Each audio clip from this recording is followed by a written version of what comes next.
Evo, dobrodošli u još jedan podcast nogometnih vijesti.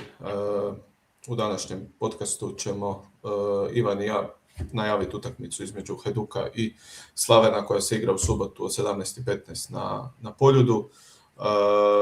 Hajduk se nalazi u jednoj lošoj situaciji nakon 2 poraza u uvodu proljetnog dijela sezone.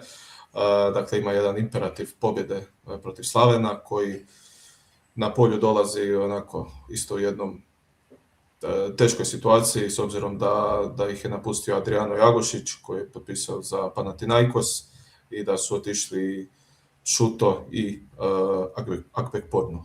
Uz to imaju neke problemčiće sa ozljedama, tako da dolaze jako oslabljeni, ali isto tako ni Hajduk utakmicu ne dočekuje u nešto pretjerano bajnom stanju s obzirom da su Šego i Almena još uvijek ozlijeđeni, a nema niti Mlačića koji je potpisao za Udinese. Isto tako zanimljivo je nekako bilo ispratiti statistiku Slavena na Poljudu u proteklo vrijeme. Dakle, u zadnjih 11 utakmica Hajduk je ostvario 8 pobjeda, 3 remija, dakle Slaven je bez jedne pobjede u posljednje vrijeme, što isto pokazuje da Slaven baš i ne voli igrati na Poljudu. Tako da eto, vidjet ćemo šta nas čeka od ove utakmice. Ivane, šta ti očekuješ s obzirom na ovo sve? Pa da, pozdrav svima.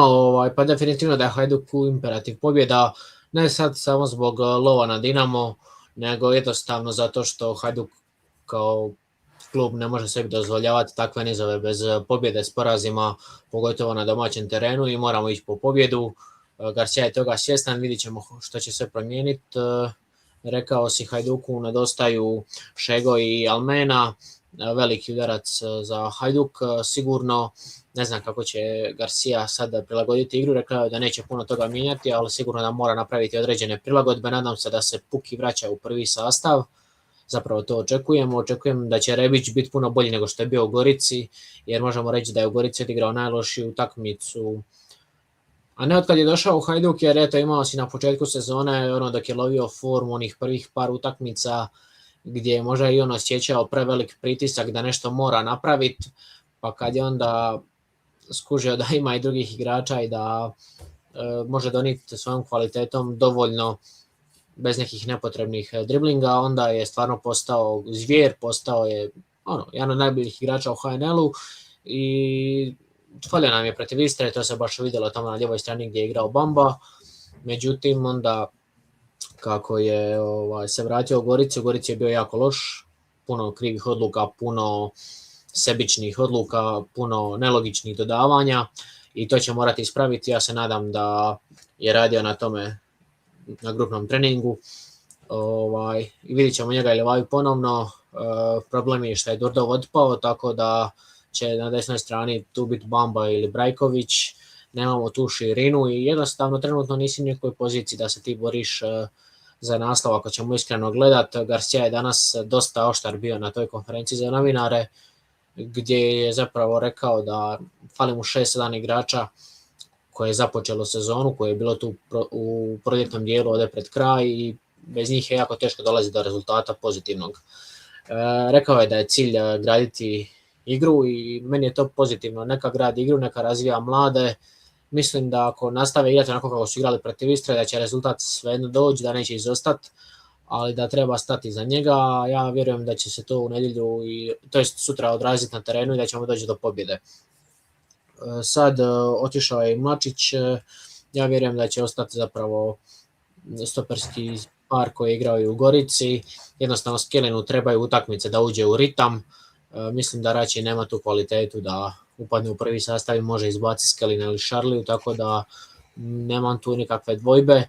Jedino, vidjeli smo u ove utakmice dosta velike probleme sa negativnom tranzicijom, gdje Hugo jednostavno nije najbolje reagirao kako se očekuje i sad nemaš tu previše opet opcija jer Hugo je krucijalan u tom izgradnji napada. Vidjeli smo kad Pajaziti uđe u igru kakve su te lopte zapravo dosta nesigurne, dosta neprecizne i koliko Hugo tu donosi neku mirnoću i sad pitanje je eventualno možemo Sigura sa beka prebaciti u vezu, a onda s Hojakom probati na desnom beku, ali opet lutanje sa Sigurom po pozicijama, ne znam koliko mi se to sviđa, evo, sam ne znam kako popraviti tu defanzivnu tranziciju, a i ne samo to, nego i vidjeli smo kako smo primili gol gdje smo opet u toj zoni gdje dominira zadnji vezni ostavili samog Ikera Poca nakon što je Hrgović izgubio loptu.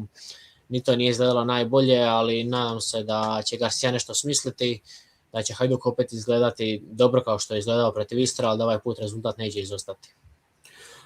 Rekao si da se Pukštas vraća, odnosno on je već neko vrijeme u pogonu, započeo je s klupe obje dosadašnje utakmice, trebao bi ući u prvi sastav. Šta očekuješ od njegovog doprinosa? Misliš da je krucijalan za ono što Garcia želi igrati? Pa mislim da smo to već mogli vidjeti u Gorici, onoj prvom napadu u drugom poluvremenu, kad je dobio jedan skok, kad je unio tu živost. Njega i kad ne ide, on će dati svoju borbenost, osvojit će svoje duele, odradit će svoj posao, tako da definitivno da će to biti jedno veliko pojačanje i za skok igru i za te duele, da osvojimo taj travnjak. Rekao si sam, Slaven nije u najboljem momentumu, otišao mu je Ekbek Fornu, Jagušić, ima tu dosta izostanaka i vjerujem da Hajduk to može iskoristiti i doći do pobjede. Ono što zabrinjava, isto tako smo čuli danas na konferenciji za novinare, da je Hajduk jučer trenirao u dvorani i igrao nogotenis. Kad se za utakmicu pripremaš u dvorani jer nemaš adekvatan pomoćni teren i kad ćeš danas trenirati u Stobreču, onda ne možeš pričati o borbi za naslov, onda ne možeš pričati o razvijanju mladih igrača, onda ne možeš pričati o kvaliteti trenera i to već svi znamo i sad tu se možemo ponavljati iz emisije u emisiju, iz podcasta u podcast, ne samo ja, nego evo, danas ima 100 podcasta, 100 emisija, svaki ima svoje mišljenje, ali na kraju krajeva svodi se sve na to da evo, Hajduk za Slaven Belupo priprema u dvorani. I dok je tako, ne mogu ništa reći ni treneru, niti klubu, to jest klubu, mislim igračima, dok se to ne riješi. Zato mislim da i priča oko stadiona i svega,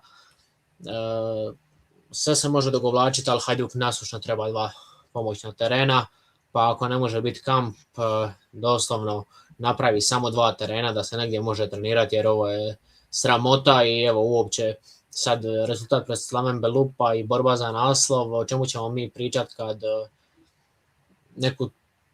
neku ideju koju je Garcia možda i htio primijeniti za utakmicu sa Slavenom, eto, on nije mogao ustanoviti ova 2-3 dana jer teren nije bio adekvatan.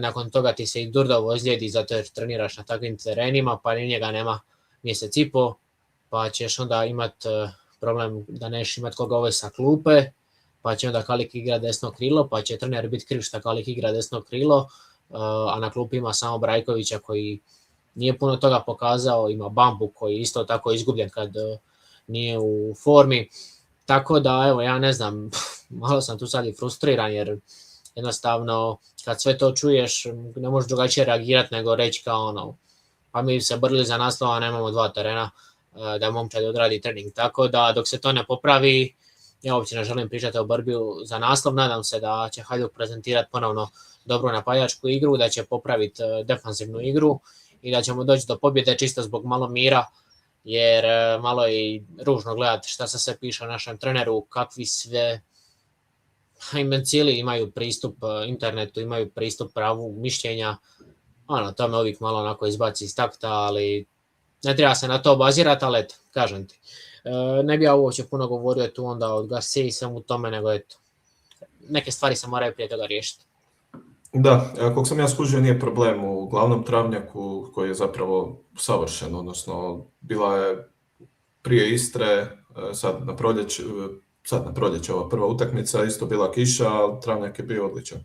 Tako da, znači ovo je slika sad iz prvog kola, ali protiv Istre isto padala kiša, znači prije utakmice cijeli dan i teren je bio odličan, momčad je igrala odlično na njemu, ali što je Garcia rekao i što sam ja rekao u prošlom podcastu, Hajduk nema više opravdanja za vjetar koji se dogodio na Rujevici, za loš teren koji se dogodio u Gorici. Hajduk ako želi graditi taj neki šampionski mentalitet koji ima Rijeka, koja s igračem manje pobjeđuje utakmice dolazi do bodova, pogotovo na svom terenu, onda Hajduk jednostavno mora prezentirati takvu igru i kad mu neke ovakve zapravo nenogometne stvari koje nisu usko vezane za taktiku ne idu u korist i mora se prilagoditi tome. Tako da, eto, ja ne znam šta bi ti rekao, nadam se da sutra će biti dobar travnjak i da će Hajduk moći igrati svoju igru i vjerujem da ćemo onda doći do pobjede i bar malo smiriti situaciju koja je trenutno ovdje, a onda nadamo se u nedjelju da ćete nam i malo izraziti osmijeh na lice. Da, pa mislim i Gattuso i evo sad Garcia, obojica su se nekako požalili na to, na tu infrastrukturu, tako da očito stvarno stanje nije bajno. Ja se nadam da vam nećemo podariti osmijeh na lice u nedjelju, ali vidjet ćemo, naravno, to ćemo naravno najaviti zasebno. I za kraj možeš evo neku svoju prognozu prvih 11 ubrzo. Ništa, mislim da dobro, Sjelić je tu fiksan. Haljevo je Hrgović, iako je Hrgović dosta griješio za dvije utakmice. Garcia je pokazao na pripremama neku ideju sa Melnjakom koji je igrao dosta visoko. Hoće li se odlučiti za to, ne vjerujem od prve minute, ali možda ako rezultat ne bude povoljan, napokon vidimo i Melnjaka u toj nekoj ofenzivnijoj roli. Rekao sam, Skelin i Šarlja moraju ostati stoperi. Desno ja očekujem opet Sigura, pa Hugo Kraminović i Puki, lijevo Rebić, desno Bamba po meni i naprijed Livaja. Sad hoće li tu Brajković dobiti priliku, po meni nije nešto sad, odigrao Gorici na loše, jedno od boljih njegovih rola, ali to nije bilo nešto wow. I sad je to pitanje hoće li Hodak dobiti priliku desno da sigurno uđe u vezu, ali evo, ja ajmo reći da očekujem da će biti malo promjena. Ok, mislim da smo sve prošli. Hvala svima koji ste nas odgledali do kraja i lijepi pozdrav. Pozdrav!